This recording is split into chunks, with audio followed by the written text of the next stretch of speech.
Sandwiches, said the vampire. Sandwiches, I said, with as much certainty as I could muster. We thought it was a time machine, said the head vampire with a sly, sharp smile, and we could use it to invade the world. Definitely sandwiches, I told him. What happens if I press this button, then? Asked a lady vampire. She had long, black hair that covered most of her face, and peered out at the world with one suspicious eye. She pressed the button. We went forward 6 hours in time. See? Said the professor happily. All this place needs to brighten it up is a little bit more sunshine. The head vampire said, What? And dissolved into a cloud of oily black smoke. So did all of his friends. Yes, I said. It is a nice place here after all, in the daylight. The professor tinkered with the jewels and the string and the buttons. Then he said, I think I've got it properly fine-tuned now. This next press should bring you back to your own time, place and breakfast. But before the tip of his tail could touch the button, a voice said, I'll explain later. Fate of the world at stake. A hand grabbed, and the milk, which I had carried safely for so long, was gone. I turned in time to catch a glimpse of a fine-looking gentleman with his back to me, holding my milk, and then the hole in space through which he had reached was closed. My milk! He said he'd explain later, said the professor. I'd be inclined to believe him. The hole in space opened again, and a voice shouted, Catch!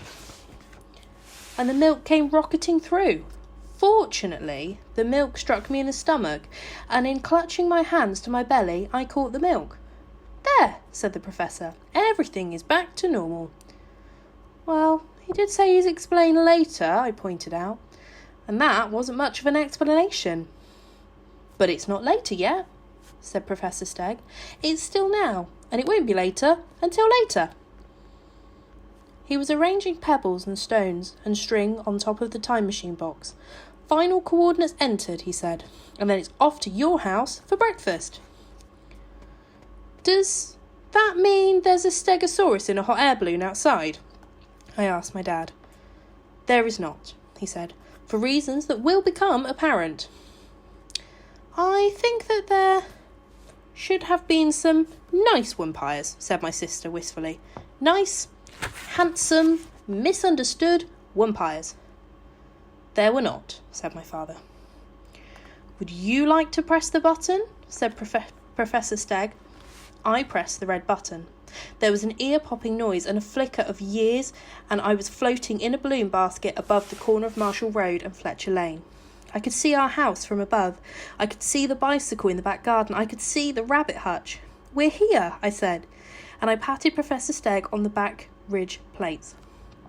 It was very nice having you as a travelling companion, said Professor, because there was a familiar sort of thump-thump-thump noise.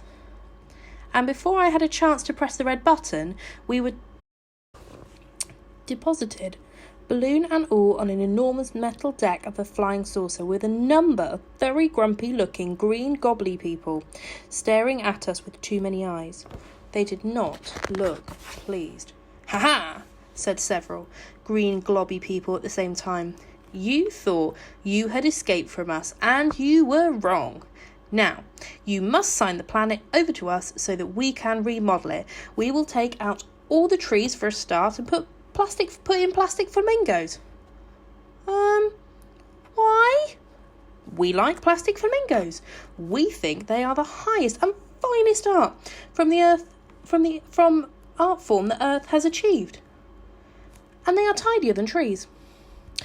Also, we are going to replace the clouds with scented candles. We like scented candles too, explained a huge green globby person who looked like he was mostly made of snot.